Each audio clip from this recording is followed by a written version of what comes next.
I was like, I'm done. I'm going shark diving. And so not becoming a professional bull rider was the best thing that never happened to me. Oh, that is so good. That perspective is unfortunately earned in hindsight. It's so hard to trust in those moments when you're down with a fractured hip, or saying goodbye to an old dream, feeling like you're starting over. That is Yep. hard. I mean, and your magazine was that too, but you can even see now in the full expression of what your business is, how learning to tell stories, learning to create a narrative, learning to take images, and then not just take images that are clear and focused, but that are also telling a visual story. And you pass that on to your daughter, who she's a wildlife photographer in the making. But it's all of those things led to the next thing. But I think it only could have because you followed the curiosity as opposed to drowning in what you were losing. You allowed yourself to become curious about where you wanted to go. And I think that's a really remarkable quality. That's a great emotionally resilient quality. Yeah. Mhm. Well, thanks. Yeah, that was a huge chunk of my life that I gave up, but it felt right. It felt right. And it was just like, that's why I think maybe that, well, let's see if he's still around in a year doing that came from just because I was like, okay, he's going to be a bull rider. And now he's going to be a shark diver.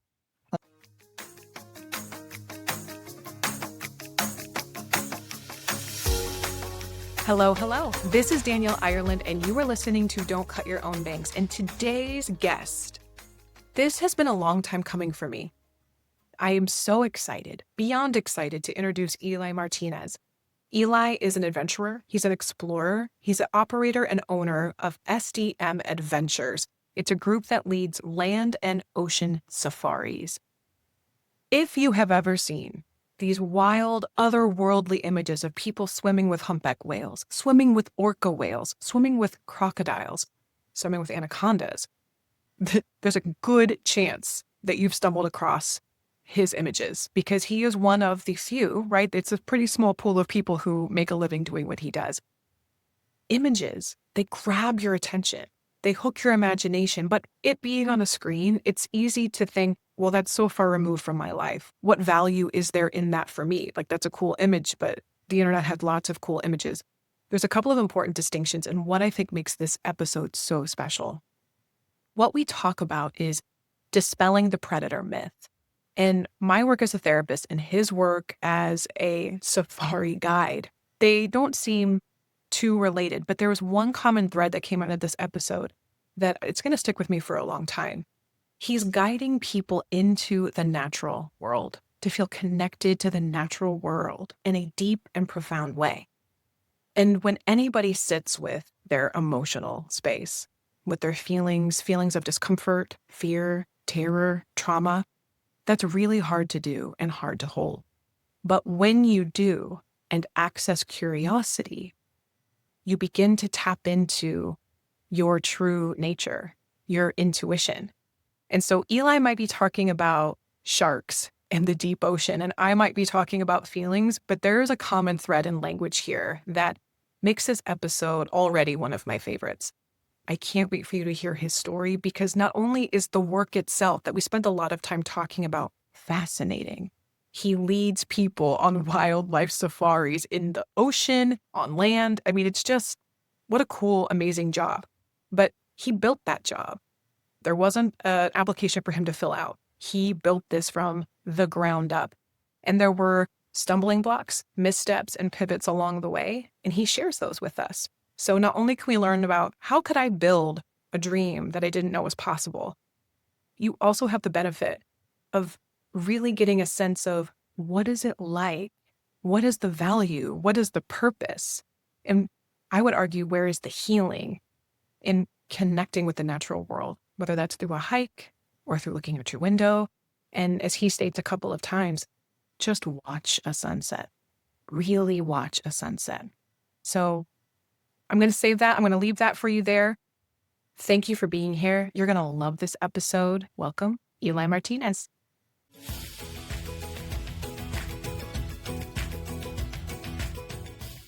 If you've ever wanted to start a journaling practice but didn't know where to start, or if you've been journaling off and on your whole life, but you're like, I want to take this work deeper, I've got you covered. I've written a journal called Treasured, a journal for unearthing you. It's broken down into 7 key areas of your life, filled with stories, sentence stems, prompts, questions, and exercises, all rooted in the work that I do with actual clients in my therapy sessions. I have given these examples to clients in sessions as homework, and they come back with insights that allow us to do such incredible work. This is something you can do in the privacy of your own home, whether you're in therapy or not. It has context, it has guides, and hopefully some safety bumpers to help digging a little deeper feel possible, accessible, and safe.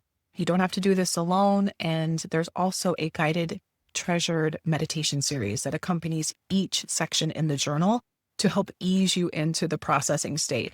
So my hope is to help guide you into feeling more secure with the most important relationship in your life, the one between you and you. Hop on over to the show notes and grab your copy today. And now back to the episode. Eli Martinez, thank you so much for being here with Don't Cut Your Own Bangs. This is not the first time we've met, but this is the first time we've done a podcast together. And I am like the little kid in me who wanted to be a marine biologist when she first knew what dolphins were. This feels like just she feels so greedy with excitement to talk to someone who has made a living being an adventure traveler and swimming with animals and interacting with animals all over the world. So I'm very excited to talk to you. Me too. I'm super excited. Actually, I was a little self-conscious about it because of your background and psychology. I'm like, okay, all right, where do I start? You know what? Yes, your family actually told me to schedule this podcast interview so that we could really get into what makes Eli tick. No. This is a celebration. What I'm curious about personally, not just professionally working as a therapist, but I love understanding what leads people down whatever path they end on. And probably a lot of that is because I mistakenly thought during my 20s that you went through the school system, you graduate with a degree, you start working in that career, and you follow all of the steps to be a good citizen. And that was not my path. And it was a lot more twisty and turny, and there were a lot of pivots. And I can see that now as of value. But in those moments where I thought I knew what I was going to be doing and life took me in a different direction, it knocked me down pretty hard. I think there were a lot of moments where I felt like I was failing or wasn't doing it right, using air quotes of whatever it is. And so someone like you, who are a storyteller, explorer, wildlife photographer, and have spent your life chasing the wild, you lead ocean and land wildlife safaris. I love that distinction. Ocean and land wildlife safaris. There is not, you can't go to high school and then college and then just start doing what you're doing. There's no Reddit, there's no LinkedIn interview that you can fulfill to make that a career. You had to chisel that together. And so I really want to understand that more, like how you built this dream, what seems from afar like a dream life. And I'm sure it is many days, but I want to know how you did it. Animals have always been like my first love. As a child, I can remember my first toys were animals. My dream as a child was to become a wildlife veterinarian. That was the only way I knew that I could actually physically be around animals because I had no idea about wildlife guiding or photography or storytelling. So veterinarian was the only way I could get close to a zebra or a giraffe. And I said, that's what I want to do. So as a child, that was like that one dream that I had. And of course, life gets in the way. And I went a completely different route. I actually went to school to be a motorcycle mechanic. So What? Yeah, that's definitely a different route. yeah, no, I fell in love with race bikes and I wanted to travel the world, being a mechanic for race teams. That was my thing. I love motorcycles, but I like wrenching them. I like working on them more than I like riding them. It's just my DNA, just how I like to be. Fast forward a bunch of years, I fell in love with shark diving. I went scuba diving, and on my very first dive, I saw a shark, and it terrified me. It excited me. It filled me with everything that I enjoyed about wildlife to begin with. And it was coming out of the water that I realized I knew absolutely nothing about sharks. Everything I thought I knew was wrong. So Hmm. so I came out of the water that day and I was just completely fascinated, really obsessed with learning more about sharks. So I bought every book I could find. I read as much as I could about them and I just was like I got to get in the water with them some more. And it was on my very first travel. I went to the Bahamas and it was on that experience is what got me on this path that I'm on today. It was just like I want to dive with sharks. I want to travel to exotic places. I want to meet amazing people. How? Do Like you that. remember? Wait, okay, okay, so we're gonna Sure. get to the how. So you fell in love, and now it's the how. But I want to go back. Do you remember the first shark? Like in your, can you access that memory? And do you know the I shark? can. What was it? It was a bull shark. Oh, oh, okay. Yeah. That's gnarly. That is okay. The first shark you ever swam with was a bull shark. I don't know why. That's like the one that scares me. I can relate. So not to put on the therapy hat for anything other than just I find this so interesting that the things that scared me, I wanted to learn more about. I found endlessly interesting. And when I was young, it was the ocean, the deep ocean. And I really became, in the way that a suburban kid could, really curious about sharks and very interested in sharks. And I would always talk about them and just rattle off a bunch of shark facts. And I, as you were talking, you reminded me of the fork in the road moment where what I thought was I wanted to work with animals. What I realized was, oh, I just kind of like you love turning wrenches more than you love racing. I love learning about animals more than I want to. I'll just tell the story. When I was 13 or 14, I applied for a summer job at our Indianapolis Zoo. That really burst my bubble of what that was going to mean. I wanted to work with animals, but I realized I just wanted to play with the elephants. I didn't want to do the Dippin' Dots concessions. And so there's this sense of you were afraid. You shared that. I dove with sharks. I swam with a bull shark. I came out of the water. I was afraid and then fascinated. Is that something there? Is that like a theme for you that you feel a jolt or a rush and then you want to understand that rush more? Possibly. It was just more of like when I saw the shark, I had two primal instincts, which was one was to follow it and the other was to get out of the water. That was just like those two conflicting feelings that was going through me. And when I ran out of air really quick because it was actually my very first ocean dive. Okay. So I was sitting on the surface. The dive master sent me up to the surface by myself, which is crazy. And when I think about it, man, I didn't know anything I was doing. I'm just looking down. I'm just like really worried this shark is going to come up and get me because I'm on the surface. And that's all I knew. I knew the Jaws story. I knew a little, just very small snippets of information on sharks. Yeah. And it was completely opposite of what was happening. The shark wanted nothing to do with us.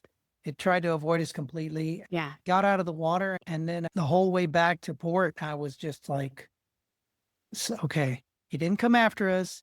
He didn't want anything to do with us. Like, why? And it was Wow. that moment that was just like, after that, I got out of the water. I'm like, okay, I got to know. I got to know. Yeah. What you thought you knew conflicted with what you experienced, and you were trying to understand that more. That's really interesting. I can relate to that. I honestly think it's a big thread of what led me to therapy. I wanted to understand my internal experience more. And I think there's steps of you're introduced to a concept and then you embody the concept. You're no longer having to consciously think about it, but really mastery is when you're able to teach. And so I think in many ways, I wanted to understand that enough to help others, but it began through my own experience and my own curiosity. So I feel like I should mention how I got connected with you. I think social media gets a bad rap. It gets a lot of bad press, but thank God for social media. It was in 2012 or 13, and I was watching Shark Week because you always got to be watching Shark Week. I was watching Shark Week, and the whole episode I was watching was they were trying to see could large species sharks experience the same temporary paralysis as smaller or baby sharks when they're flipped upside down for study. And I was, of course, they're doing all of these great cuts. Is it going to work? Who knows? Is it going to work? And of course, they're going to end it with it working. But you're on the edge of your seat. What are they going to do? What are they going to do? And they showed a clip of you with a tiger shark in the Bahamas, and you were like hand feeding it. And then you stimulated and correct me with all the science terms, but you were like stimulating the snout and it just put it in this little trance. And then you just tipped it upright. It stood vertical and you held it. Just a shark, a tiger shark. Yeah, I don't know, it was like 16 feet, 15 feet, something like that. And possibly. anyway, it blew my mind. I think I just made a post about it. I took a picture of my TV. I was like, my mind is blown. And then some weeks later, you commented, thanks so much for the shout out. And that was one of those first moments that really connected with, oh, you can actually connect with the people who are doing things that you think is cool. It really bridged this gap. And then once, of course, I found out what you and your family, because it's a family band. It's like it's the whole family involved on these excursions. But as soon as I made that connection, my husband and I signed up to swim with whale sharks with you and your wife and your son and your daughter. So that's just, I feel like I got to give credit to the algorithm and the interwebs for making that possible. Because I don't know if I would have even thought that was a possibility. Oh, wow. Thanks for sharing that. Man, that story just, wow, just flooded with memory with that little pace. Yeah. So when I set out to write a book, I only knew two things. One was I wanted to make big feelings feel less scary and more approachable. And I wanted to bring some lightness to the feelings themselves. What I know to be true as a therapist is that emotions are energy in motion. They have information to tell you to inform the next right step to take. And self-doubt, fear, anxiety live in that space between knowing and not knowing. The second thing I knew was that I wanted to have fun in the process of making this thing. The result is this: Wrestling a Walrus for Little People with Big Feelings, beautifully illustrated children's book that has a glossary at the end for some of the bigger feeling words. What this story does in a light and loving way is create context for those relationships you can't change, those people that you wish would treat you different, the things in life that we cannot control and yet we face that are hard. This book, it's a conversation starter for any littles in your life who want to create more safety and love and patience for some of those experiences. So hop on over to the show notes. You can pick it up at Amazon.com, BarnesandNoble.com, or my website. I hope that you do, because I believe in this little book. I freaking love this little book, and I cannot wait to hear your experience with it. Thanks so much for listening, and back to the episode. Those are fun shows to do, and there's definitely a lot of benefits to social media. I think it's a great tool. It's a great servant, a terrible master. That's the best way I can describe it. Yeah, it's just there's so many benefits to connecting with people on the other side of the world, to learning about unique places, to learning unique things. It's been one of my most important tools when finding new places for wildlife. But on the flip side, sometimes there's just too much information out there, and too much, because of it, it's made life difficult for wildlife, difficult for kids, it can be too much. And that's the only downside. It's like how we engage with it. It's an extension of how we are showing up with it, what we're looking for, what interests us. What I love about how you show up there and how your family shows up there with images is it really, I think, highlights how we operate. We look first and then we listen second. And so you'll capture these images or these videos that seem otherworldly, and it catches your attention enough. And if you can hold that attention enough, and it probably helps that your message is consistent of conservation, understanding, connecting with nature. When you can capture someone's attention with an image, just what happened with me, and then you can maybe engage in a dialogue. And it actually leads me to something that you mentioned, something I caught from your website that I really liked, this language that when people experience the wild, they understand. And when they understand, they care. And that sounds much like the experience you had swimming with the bull shark. But I want to know more about that, because you, not only through your media outlets and the content you put out, but you are hand holding, you're guiding people into the water or in ocean and land safaris. And I want to understand more about this concept, because I think it's true of emotions too. If you can't articulate what you're feeling, then when people don't have language for what they're experiencing, they usually shut down and collapse, or they explode with rage. It's got to go somewhere. And so when you can create context and language, you also create safety. It seems like with what you're guiding people through, you want them to understand so that they care. But yeah, tell me more. Yeah, that has a lot to do with just experiences, being out in nature. I think nature is probably one of the best doctors on the planet, first and foremost. I think that people being around wildlife, people being in the ocean, people being in the wilderness, it replenishes your soul, it recharges your batteries. I think it just makes you a better person. It's through these connections and meeting wildlife and having people go out there in the wild and see these places and see these animals, and they come back and they tell stories, they tell their friends. And hopefully it's through those kind of connections that conservation comes out of it. Like at the end of the day, the animals win. That's what you're hoping for, is for the animals to win, because these are voiceless souls on our planet that share this world with us. And without these people, without these experiences, they're completely vulnerable, for lack of better words, to bigger business, to sadly going away, for lack of better words. I think one of the biggest problems that animals have is that they are second class citizens on our planet that we share.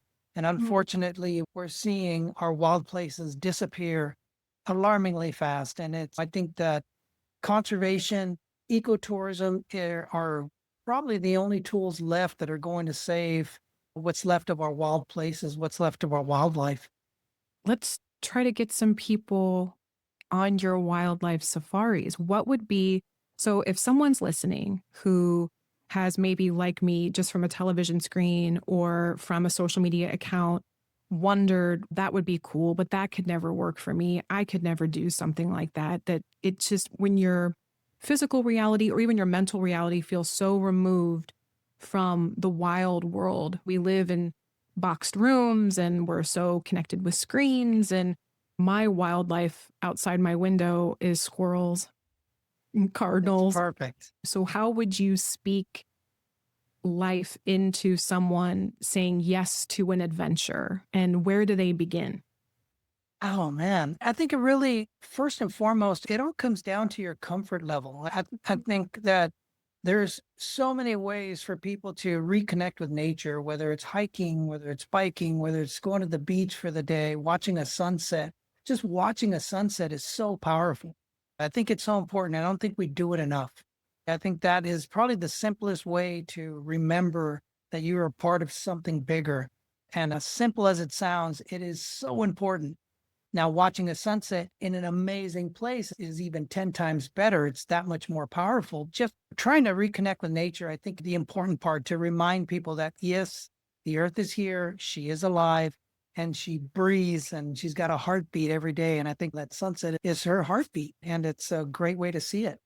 I just saw, I think it was NASA released some footage of a particular, some type of lens on a satellite that was able to actually detect a pulse on the earth. Like the earth has a heartbeat, but I'm sure the more sciencey people have another way of explaining it. But that it caught my attention. And that feels just right on par with what you're saying. When the heart space and the head space connect, I think that's where magic happens. Like when you can believe it in your mind, but then you experience it in your body, that is powerful.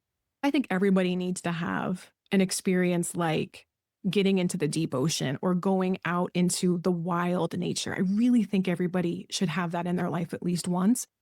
But I want to share a little bit about what my experience was like with Please. you and your wife swimming with whale sharks, because there was so much momentum for me built up into what I thought that experience was going to be. Because from the time I understood Little Mermaid, Disney, to the time I could name the dolphin body parts and thought that's what I wanted to be, like this, there was so much emotional charge. And I'm going to go in the water and I'm going to swim and it's going to be great. And I just had this idea that I'm going to connect with this shark. We're going to make eye contact and we're going to just be on the same vibe. So many expectations that I never expressed, but they were all there. I was probably trying to keep it cool. But no, the reality, I will just to skip to the end. The reality far exceeds whatever I imagine. The first day was me reconciling what I thought it would be and what it really was. Getting on a little charter boat, going way out in the middle of the Gulf. And then I think sturgeon were spawning, and that was what was drawing the sharks. And so it made visibility like all of these little eggs were refracting light. So it was this very sparkly, but also sometimes visibility was funky. And the thing that I couldn't wrap my head around was from the boat, you could look out at the water and see, I don't know, a dozen whale sharks at any given time. But then you get in the water and adrenaline hits, and I don't know where they are. I can't see them. It's just having very little to no experience in the deep water. That was such a jolt and a shock to my system. And then being in the water with an animal 20 feet, 25 feet, 30 feet long, my nervous system just didn't know how to compute. It was so much. I don't think I'd ever been that tired ever. It took so much out of me. And then day 2, 3, 4, each day got a little easier because I had a better idea of what to expect. And also you're covered in fish eggs. You're covered in fish eggs. So the imagination that I would become this mermaid, this otherworldly creature, and have this like soul bond with a whale shark, it wasn't that. But the real life experience was incredible too. But I guess I don't really know where I'm leading with the question, but how do you see, when having guided so many people through these moments, like for somebody who's thinking about possibly planning an experience like that, like how do you prepare? What would be good for someone to prepare for what that is like? Wow, man. It's so different for everybody. It's just, Valid. Not everybody maybe wants to be. yeah, there's a few that want to be mermaids for sure on our trips. I'm not going to lie. But yeah, it's just really these animals. The whale shark is I call them, they're like gateway animals into a bigger world, because like when it comes to seeing orcas and whales and of all different species and sharks, a whale shark is it's a great ambassador for the species, because they're a harmless species. They're just like big giant catfish floating on the surface. And it's a wonderful animal for someone of all ages to experience. It really is the whale shark. And I don't know if you had manta rays on your trip as well, because sometimes they show up every other year. The manta ray is another ocean angel. They're just the perfect animal for people, for if you want to experience the ocean, if you want to experience what life is like in the ocean in a Disney way, that is the perfect animal to do it with. It's very safe. It's a phenomenal way to decide if, you know what, I would like to do more of things like this, or this was perfect. This was enough, you know? I want to go back to something that you wrote that I really liked, that reminded me, even though we are talking about safari, we're talking about adventure, we're talking about animals, I think the more specific we become, in a way, the more universal it becomes. And this quote made me think about a lot of the stuff that you write. It's a Mark Twain quote, that travel is fatal to prejudice. Once you see something, you can't unsee something. I want to speak to the why beyond conservation. If I'm not connected to nature, if I'm not connected to animals, and I've got enough going on in my life that conservation, cool, I'm glad someone's taking care of it, but that's not my focus. What would be a personal, selfish reason that would be maybe a call to action that you like? What would be the invitation for somebody individually, not globally, not for any other reason, like why it could change your life to jump into the deep or get in a Jeep with no top and go drive out to a pride of lions? What is the reason that you could articulate why somebody should do that? I think the wildlife they're reminders of where we all came from. We were, all of us, in our DNA. If you look at the generations of people that have lived on this planet, at some point, we were all part of that. We were all out there. There wasn't this separation between us and our wild places, whether it was the ocean, whether it was the jungle.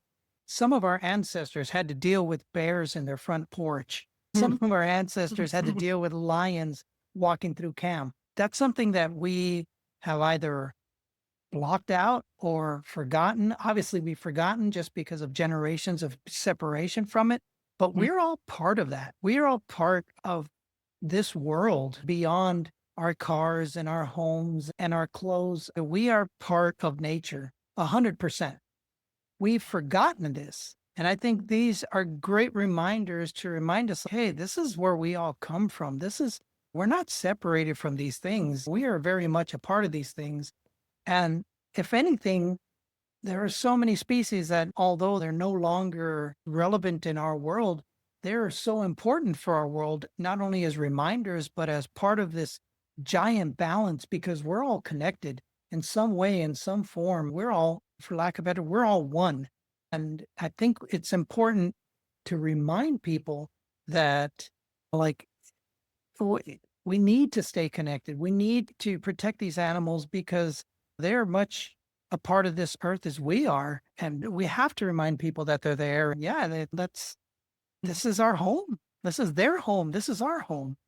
And I also, what I'm hearing too, when you're in communion with nature, you become more in touch with or in tune with your own natural rhythm, your own self. You might actually know him, or because I would imagine the community, like the pool you're in terms of career is probably small. I'm just guessing. But Boyd Vardy, he's from South Africa. He wrote The Lion Tracker's Guide to Life. He has a property in South Africa called Londolozi. It was a game preserve. Okay. But yeah. Yes. But his work in that book is basically teaching people to track wild animals, helps them become more in touch with the rhythms of nature. And not by default, but through becoming more in tune with tracking nature, your track, like your path. So I think so many of the clients I attract are struggling with anxiety, depression, and burnout. And I think a lot of the confusion and self-doubt and head trash is also rooted in, I don't know what I'm supposed to do. Maybe they don't articulate it like that, but it's experienced that way of just, I don't know what I'm supposed to do, as opposed to, I want to know what I'm called to do. I want to know what I'm meant to do or what I want to do.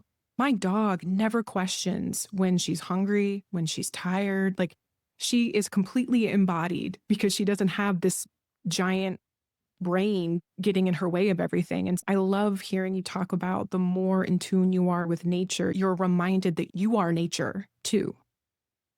It's so important for people to stay connected to nature, and it's getting worse. I think it's just part of what I feel is that they are completely pulling us away from it. I think that unhealthy feeling, I remember having it as a growing up. I remember there was many times where I didn't know what I wanted to do. I didn't know what my calling was, but I remember standing there and just looking around saying, something's wrong. I don't belong here. That's Yeah, something wrong. The language I like to use with clients is that's usually what gets people into an appointment with me first. It's what I say, it's like your smoke detector's going off, because your smoke detector can't tell the difference between burning toast or bacon and a fire in some part of your house, but it's just beeping because it senses smoke. Something's wrong. And so I think a lot of times getting that emotional awareness or that clarity starts with something's wrong. And then you sit with that. But then the discomfort, it's like, I think about that story with you and the bull shark the first time. I either need to chase it and funnel down with it, or I need to run away from it. And I think that tension is what happens every time we hit a big emotion or a fork in the road, or we're at a growth edge, we're about to change. But I think that is following the path of curiosity is almost always what leads you down to some new sense of understanding about yourself or the world. Do you have, of all of the experiences you've led other people through, do you have, it could be one, it could be more than one, it might even be with a member of your family, but have you seen like shifts happen in people that just observed? Because I have over the years seen many powerful shifts happen in sessions, but it's such an intimate thing. But where you're out in the wild with someone, are there any moments that stand out to you of just being like, whoa, this person is different, or this person is really having an experience here? Yeah, I have this one gentleman who would do adventures. He would do travel on his own. And then he went on one of our trips, a very successful businessman. And I could see that this was just something he was doing for like, That's interesting. That's so interesting. Yeah, he was on the trip and he was there to experience the animal, but it was almost like a science project. It wasn't like he was super into the animal. Like he was intellectualizing it? It wasn't like a bucket list. It was like, okay, I'm on this journey of I'm going to photograph wild now. I've been photographing these other things and I'm going to photograph wildlife now. We went out there, he had the experience, and it was almost like this, yeah, you could feel the shift of just now I get it. Oh, I got a Yeah. little goosebump thinking about it. Yeah. It was like now, okay, it was It was like like his body, like it kicked on. yeah, something Yeah. inside him came alive. And it was just like more. It was a completely different more than when he first started. And Something it was, inside him came alive. That gave me chills. And I almost wonder if it's the distinction of when you were describing a sunset, like the difference between driving in your car and you're getting somewhere as the sun happens to be going down and you're doing a million other things versus watching a sunset and taking it in. So not being just a passive observer, but being a present participant in the moment. yeah, Wow. purposely trying to watch. I'm going to this spot Mm, because I want to see the sunset, or mm. I'm gonna stop. I'm gonna put my phone down and I'm gonna watch the sunset. Well, even if you take your phone, you're watching it through your phone Yeah, as you want to record it because that's what we do now. Just that act alone of purposely trying to do that is significant. It is life changing to sometimes for some people. that's awesome. So, That was a really good answer. I want to hear a little bit more. So I was circling back. You were starting to connect how that first dive, you were scuba diving, you saw the bull shark, you were swimming up to the surface, and then you almost started to shift to how that led you down this path. I want to go back to that. And maybe if I could jump forward a little bit more in your story, you created Shark Diver magazine in 2003 and you said you had 25 publications and then the business model really shifted to your excursions. I want to know more about deciding to launch a magazine. That sounds so ambitious.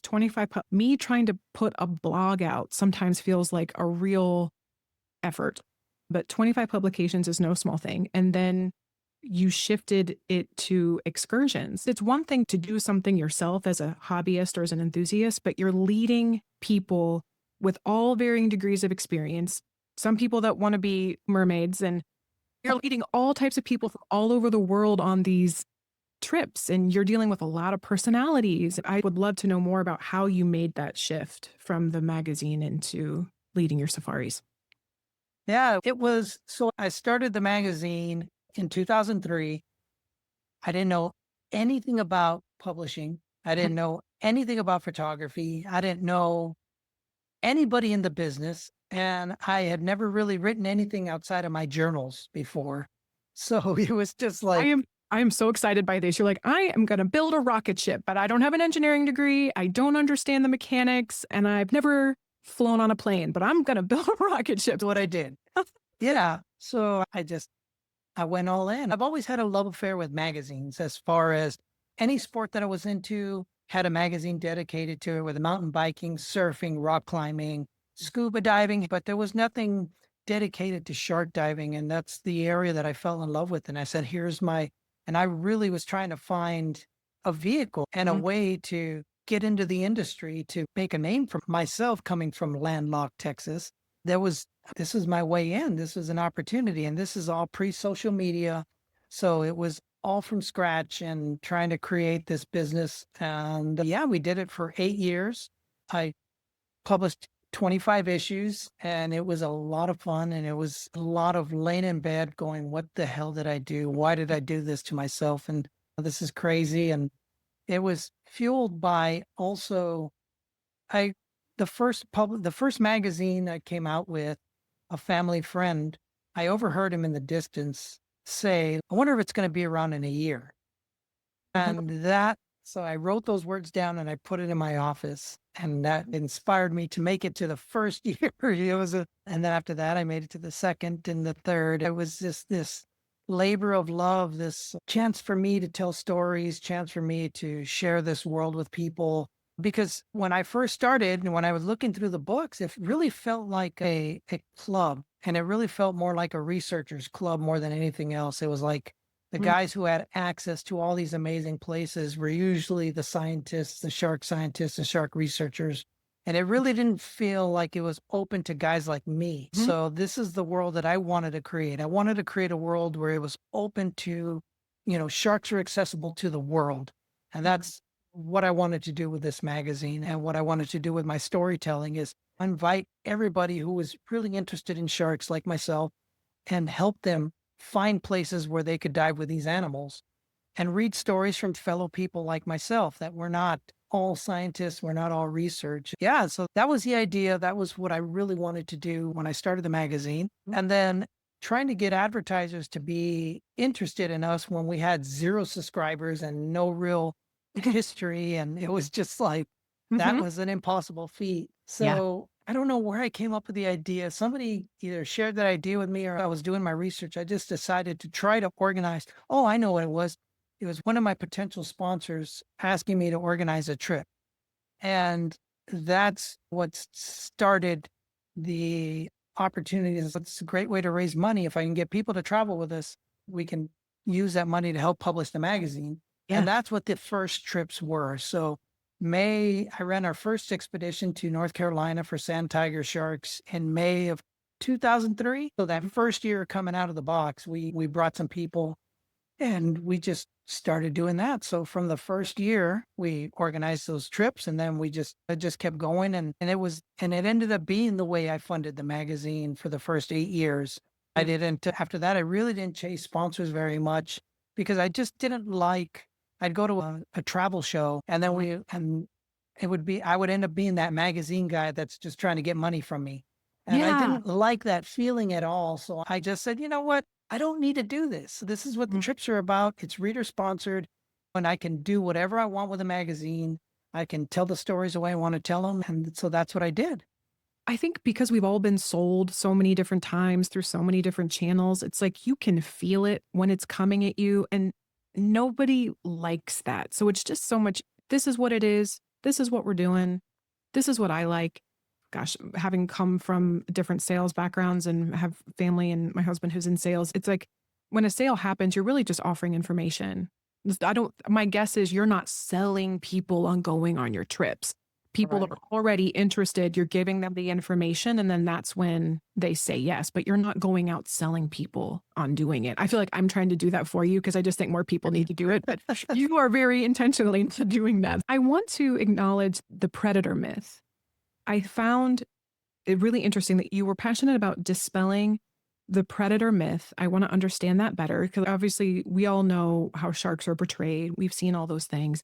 But I think the ocean, deep ocean, and what we fear in the ocean, it correlates to emotions, big uncomfortable feelings. I don't think it's called a therapy myth, but there has to be something terribly wrong to seek that type of help or seek that type of guidance. And I want to know more in your world, in your space. What is the predator myth?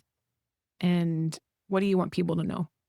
Oh, for me, it's exactly what I was brought up believing about sharks. Is just that sharks are mindless monsters and they're just out to get you. And the moment you step in the ocean, there's going to be a shark down there. And I've heard this my entire life that, oh, I'll never jump off a boat into the ocean because there's just sharks waiting for me. And it's completely opposite. I really wish that if I just went out into the ocean, jumped off a boat, and there'd be a bunch of sharks there. It's just not the reality. It takes so much work to find these animals. It takes a lot of effort.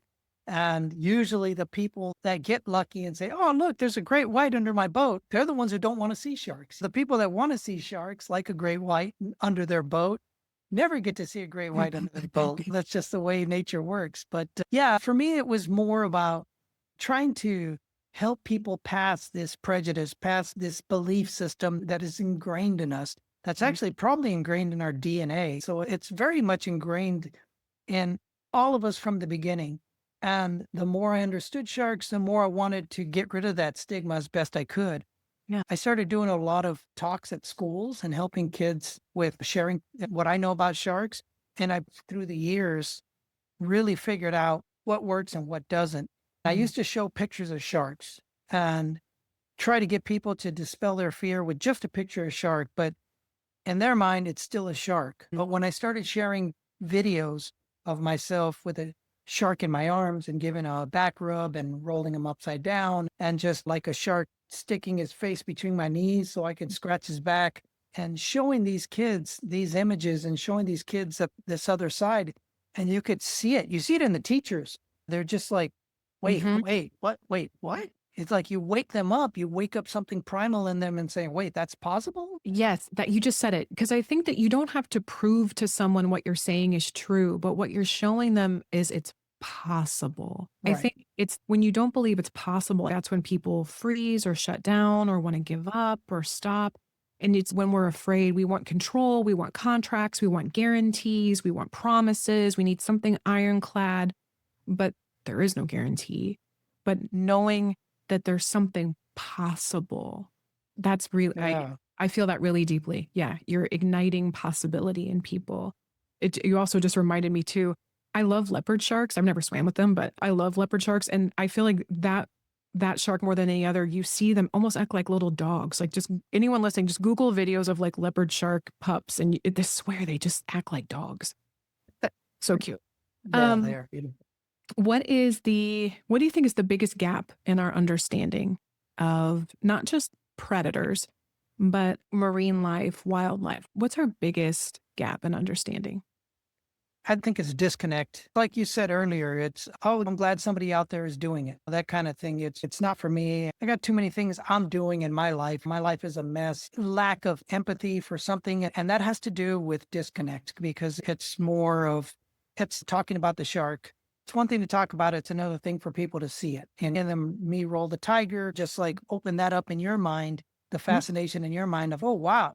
Like I didn't even know this was a thing or if it's even possible. And that's what I've tried to do predators and with crocodiles and anacondas and all the other animals that I dive with is just showing the other side of these animals and their place in the world and how important they are. And it's not just when we jump in the water with an anaconda and people are so surprised to know that the anaconda is terrified and all he's trying to do is hide from us. So you're looking at a 18-foot, 20-foot long snake. The moment I jump in the water and he's just like, where do I hide? It's like he's completely terrified of my presence.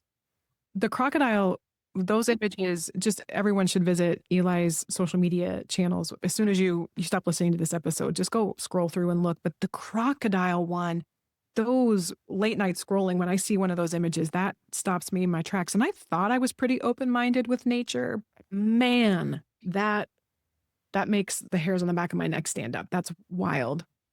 I used to say crocs are the new sharks. Okay. 'Cause- Sure. I feel that makes sense. So yeah, because for years, right when I started the magazine in 2003, it was still Steve Irwin, the late great Steve Irwin was still diving with tiger sharks in a cage on his show. He was showing that diving with them in a cage. So for years, they're like, it's impossible to dive with tigers outside of a cage. Then on the Bahamas and Fiji, they're diving with tigers outside the cage. And like, you can do it during the day, but you can't do it at night. And so we start diving with tigers at night. And then like, you can do that with a tiger, but you can't do it with a great white. We're diving outside the cage with great whites. And so, I mean, it was just like, well, you can do it with sharks, but you can't do it with crocodiles. You're right. You're right. It's the same prejudice, just moving into a different phase. Oh, Right. And the interesting. same thing with orcas too. Like when they're like, you can't swim with an orca. Well, you started swimming with orcas and then you can do it with these, but you can't do it with the pelagic orcas because they're a lot more aggressive and they eat sea lions. And so we're diving with those species too. It's just, they're always trying to find it. And it's usually people who don't swim with these animals that are creating the ideas that people believe, you know? So Yeah. Like the people that aren't the mechanics are the one trying to pump the brakes. So I saw on your social media just this morning that you said the duckbill platypus is your unicorn. It wasn't intended to be a question, but I have to ask, why is the duckbill platypus your unicorn? As a kid, that was one of the first most exotic animals I had ever seen. Yeah. This book in second grade that I read about the platypus, and it was the fact that it lays eggs and that it's got a duck bill and it looks like a beaver, but it's not. And it was just a fascination was born in that moment. And it was something that like I have to see this animal. Like I just have to. So it's been my unicorn. I have, I'm ashamed to say I've never been to Australia. But as soon as I do, that is like task number one. I got to see a platypus. Like, Okay. That was going to be my follow-up question because I embarrassingly don't know where the platypuses live. So I was going to ask you, where would one find one? Okay, so Australia. Perfect. I yeah. actually think there's a couple of Australian listeners. I don't know where in Australia. I just see this map and wherever it's highlighted, that shows where people have downloaded episodes. So anyone in Australia, don't miss your opportunity to catch a platypus because Eli's going to come snap some photos. Okay, so we're nearing the end, and I'm really excited to lay out the don't cut your own bangs moment with you because I have a feeling you probably have too many that could just fill up its own episode. But I would love to know what a don't cut your own bang moment is for you. I spent a big part of my youth trying to become a professional bull rider. Growing up in Texas. What? Yeah. Okay. This is good. This is already one of the top two. Okay, go on. So I wanted to be a world champion bull rider. I ate, drank, dreamed, slept, dreamed bull riding. I was in love with the sport. And it was during I was working on my pro permit when I cracked my hip at a show. And I gave myself 3 months to heal. And it was during that time one of my best friends got a scuba diving certification and he was telling me about it. So I had 3 months off. So I took the time to get my scuba certification. After I got scuba certified, I just want to put a brief pause. So your time off was actually you healing a fractured hip. You were okay. So in your off time with a fractured hip, you got your scuba certification. yes, exactly. Okay, cool. Okay, go on. So it was on that bull that when I cracked my hip, I got scuba certified. I went to Cozumel. I saw a shark. I came back from that adventure. I went to my next rodeo and I was behind the chutes and I fell off my bull. And all I usually would throw a fit when I would buck off. I was just so angry at myself. But after that ride, I was behind the chutes and I had Caribbean music, blue water, white sand, sharks floating through my mind. I was like, I'm done. I'm going shark diving. And so not becoming a professional bull rider was the best thing that never happened to me. Oh, that is good. And I feel like those moments, that perspective is unfortunately earned in hindsight. It's so hard to trust in those moments when you're down with a fractured hip, or saying goodbye to an old dream, feeling like you're starting over. That is Yep. hard. I mean, and your magazine was that too, but you can even see now in the full expression of what your business is, how learning to tell stories, learning to create a narrative, learning to take images, and then not just take images that are clear and focused, but that are also telling a visual story. And you pass that on to your daughter, who she's a wildlife photographer in the making. I mean, she is and is continuing to be, but it's like all of those steps, but it's all of those things led to the next thing. But I think it only could have because you followed the curiosity as opposed to maybe drowning in what you were losing. You allowed yourself to become curious about where you wanted to go. And I think that's a really remarkable quality. That's a great emotionally resilient quality. Yeah. Mhm. Well, thanks. I just, yeah,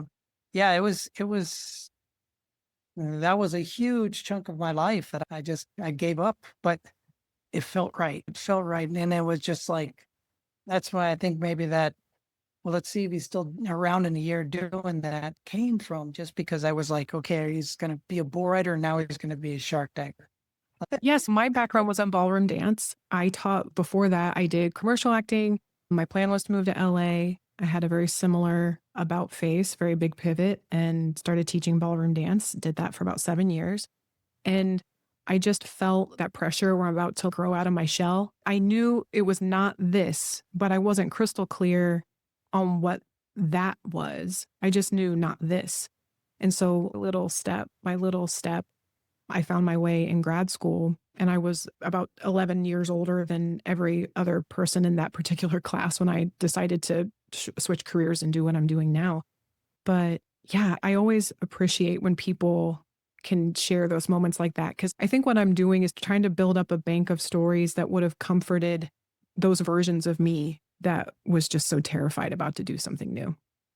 This was so exciting. Thank you for being here. I'm excited for everybody to check out your account, look at all your images, sign up for a trip, just take the leap, put a deposit down on an adventure. Just scroll through, pick an animal that terrifies you, and just say yes to that one. I can't wait for everybody to hear this. Awesome. Thank I'm you gonna so much. Thank you so much for tuning into this week's episode of Don't Cut Your Own Bangs. I hope that you enjoyed it as much as I did recording it, because this in so many ways was a dream come true, if you couldn't tell by the episode itself. I want to leave you with a quote that I pulled from Eli that was said in the episode, but it really is the heart of what this episode is, as well as what I hope to bring to every episode. When people experience the wild, they understand. And when they understand, they care. If you replace the wild with the self, when people experience the self, they understand. And when they understand, they care. The more I understand my own emotional landscape, the more equipped and empowered I feel to navigate it, the more empathetic, the more compassionate, the more connected I feel with the people in my life, the people who I believe have wronged me, with my past. I feel more hopeful for my future. That connection to the self, our essential self, or nature, the natural world around us, is, I think, what makes us unique in the experience we get to have on this planet. So if you haven't already decided you're going to book your adventure, this might be your call, whether that adventure is outside your window, looking at a sunset, but I want that for you. I want that for me. And I think we all deserve to have that kind of magic. We can make it if we want it. Thank you for tuning in this week. I look forward to catching you next time. And as always, I hope you continue to have a wonderful day.